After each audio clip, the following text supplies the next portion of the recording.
अस्सलाम वालेकुम। आज की जो नज़म है इसका अनवान है सुरमे वाला।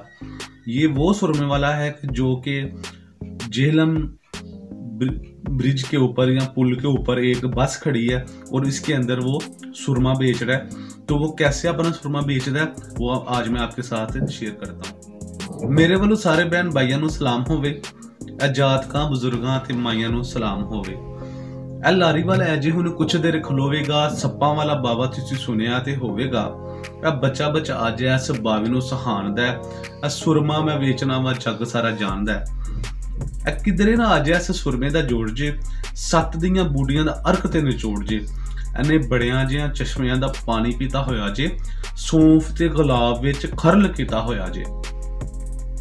ਭਾਵੇਂ ਕਿੱਡੀ ਸੁੱਜੀ ਹੋਈ ਆਈ ਹੋਈ ਅੱਖ ਹੋਵੇ, ਲਾਲੀਆਂ ਤੇ ਜੋਬਾਂ ਦੀ ਸਤਾਈ ਹੋਈ ਅੱਖ ਹੋਵੇ, ਇਹ ਧੁੰਦ ਹੋਵੇ ਜਾਲਾ ਹੋਵੇ, ਭਾਵੇਂ ਹੁਣ ਕੱਕਰੇ ਅੱਖਾਂ ਵਿੱਚੋਂ ਪਾਣੀ ਵਗੇ ਨਾਲੀਆਂ ਖਰੜ ਕੇ।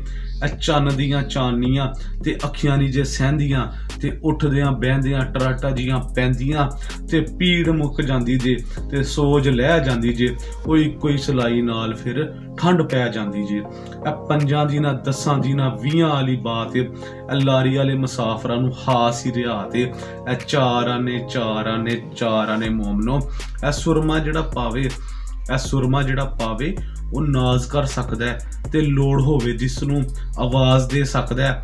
ਇਹ ਪਿਛਲੀ ਸੀਟ ਵਾਲਿਆਂ ਬਜ਼ੁਰਗਾਂ ਨੇ ਬੁਲਾਇਆ ਜੇ, ਹੱਥ ਵਿੱਚ ਪੈਸੇ रखो, आया जे मैं आया जे।